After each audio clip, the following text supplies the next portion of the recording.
GOP Senator Bill Cassidy appeared on State of the Union with, Dana Bash hosted it today, and he made a crazy statement. He fears that the $1.9 trillion COVID relief bill is going to create a Trojan horse. And guess what that Trojan horse is? It's going to create inflation. Let's listen to him and then we'll take it on the other side. My fear, this becomes a Trojan horse for things which actually injure our country. Left of center economists, Democratic economists like Larry Summers, have pointed to the danger that this will ignite inflation. Igniting inflation which hurts middle-income families, working-class families, chewing up their savings. This can be the Trojan horse that destroys the future for families, but it sneaks in because it gives these initial benefits. That's my concern. It would have been better had they actually listened to us in fact, as opposed to merely in rhetoric. So as the president was talking to you in that White House meeting and you saw the staff, as you report, shaking their heads no, was your sense that he was interested in making a deal, but he's being pushed not to? You know, I can't speak of their internal dynamics. Of course, the president presented himself as he did in his inaugural address. Yes, he was open to unity and bipartisanship. That has not been this legislation. There has not been any significant input from Republicans beyond, hey, do you really want to give stimulus checks to people making $290,000 a year? Now they've cut it to $200,000 a year. Is that the sort of focus the American people want?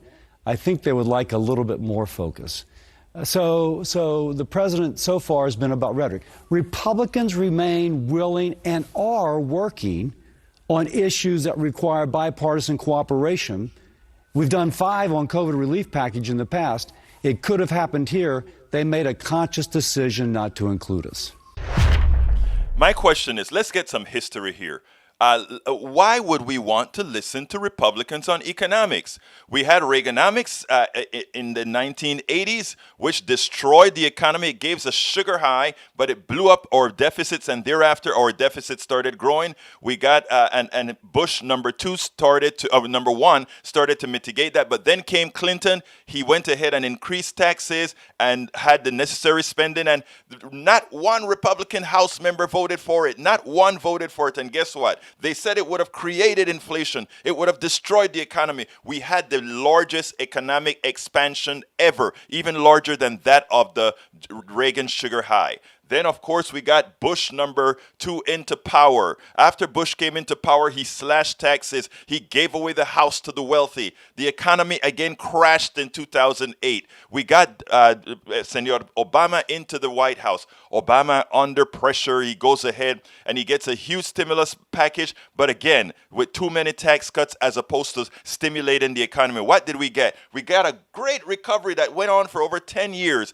but that recovery could have been much better had the money's been allocated differently. And so it was a slow recovery, but a steady recovery, a solid recovery. We get Trump into office. Trump blows the economy. Huge $2.3 trillion tax cut. They didn't worry about somehow that was going to be inflationary then, but they went ahead and said, oh, that is necessary to bring back the economy. Of course it didn't. What we got was a continuation of the same slow economic gains that was a continuation of under Obama, because nothing fundamentally changed for the people who spent money. So why would we listen to Republicans when they give those types of advice? So the Trojan horse isn't that the COVID bill may be a Trojan horse. The Trojan horse is, if we don't pass it, we get this slow recovery. We get that slow recovery. Americans said, what difference did you make, Joe Biden? What difference did you make to us? And they re-elect and put people in who are lying to them and saying,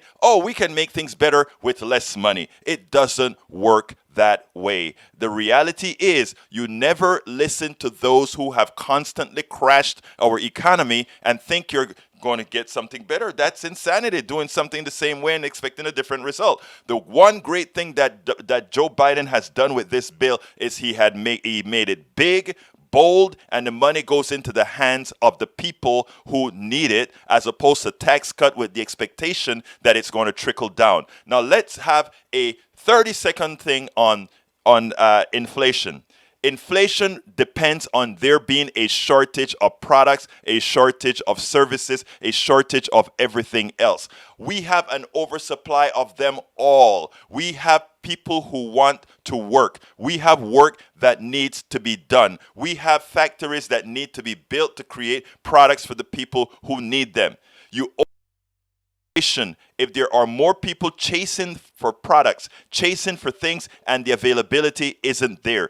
Do not believe the lies of false economics that is simply there to transfer the wealth of the basic middle class and the poor to a select few at the top. Let's get the truth out there. You cannot have inflation unless you have a shortage of products, and that is something we don't have, and that is something we are unlikely to have anytime soon. We spend a lot of time deconstructing the news, trying to parse it into a form that everybody can understand. We try to find those little nitpicks where it flies above the fray, etc.